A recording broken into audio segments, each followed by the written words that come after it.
ہمیں ان کی طرف ضرور توجہ کرنی چاہیے. ہمیں کسی پروپیگنڈے کا شکار نہیں ہونا چاہیے. ہمیں اللہ اور اس کے رسول کی بات ماننی چاہیے. اگلا سوال یہ ہے کہ قربانی کن جانوروں کی ہے؟ قرآن کریم میں 8 جانوروں کا تذکرہ آتا ہے سورۃ اعراف کے اندر. وہ 8 جانوروں کو بہیمۃ الانعام کہتے ہیں. بہیمۃ الانعام 8 جانور ہیں. قرآن میں اس کی تفصیل آتی ہے سورۃ اعراف میں. وہ ہیں اونٹ، اس کا نر اور مادہ، یہ 2 ہو گئے. گائے، اس کا نر اور مادہ 4. بکرا، اس کا نر اور مادہ 6. چھترا اور دمبا اسے ایک ہی شمار کیا، اس کا نر اور مادہ. یہ 8 جانور ہیں جو اللہ نے قربانی کے لیے بتلائے ہیں.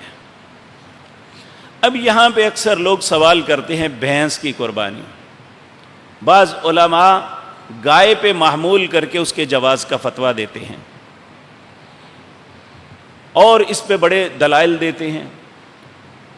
لیکن میرے عزیز بھائیوں، میرا نظریہ یہ ہے کہ یہ بہرحال شک والی چیز ہے کہ بہت سے علماء اس کے قائل نہیں ہیں. جب کسی معاملے میں اختلاف ہو جائے تو اس چیز میں شک آ جاتا ہے. نبی کریم کا فرمان ہے الحلال بین والحرام بین، حلال بھی ظاہر ہے، حرام بھی ظاہر ہے. وبینہما مشتبہات، اس کے درمیان کچھ شک والی چیزیں ہیں. جس نے اپنے آپ کو شک والی چیز سے بچایا اس نے اپنے ایمان اور عزت کو بچا لیا، اور جو شک والی چیز میں پڑے گا وہ بالاولیٰ حرام میں پڑ جائے گا. پھر آپ نے اس کی مثال دی، جس طرح 2 قطع زمین، اس کے درمیان ایک پنگ ڈڈی ہوتی ہے جو حد فاصل ہوتی ہے. وہ پنگ ڈڈی مشکوک ہے، ادھر والا سمجھتا ہے میری، ادھر والا سمجھتا ہے میری ہے. اسی طرح دین کے اندر بعض معاملات ایسے ہوتے ہیں جس میں شک آ جاتا ہے. تو نبی کریم کا فرمان ہے جس نے اپنے آپ کو شک والی چیز سے بچایا اس نے اپنے ایمان اور عزت کو بچایا. اس لیے جب بھینس کے متعلق علماء کا اختلاف سامنے آتا ہے تو ہمیں اختلاف میں نہیں پڑنا، ہمیں بہیمۃ الانعام ہی کو کرنا ہے.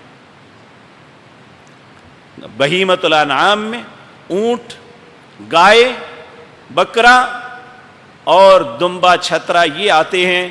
انہی کی قربانی کرنی چاہیے، اور رستوں پہ پڑنے کے بجائے ہمیں سیدنا ابراہیم کی اس قربانی کو مد نظر رکھنا چاہیے کہ آپ حقیقتاً مینڈا ذبح کرنے نہیں اپنے بیٹے کو ذبح کرنے آئے تھے.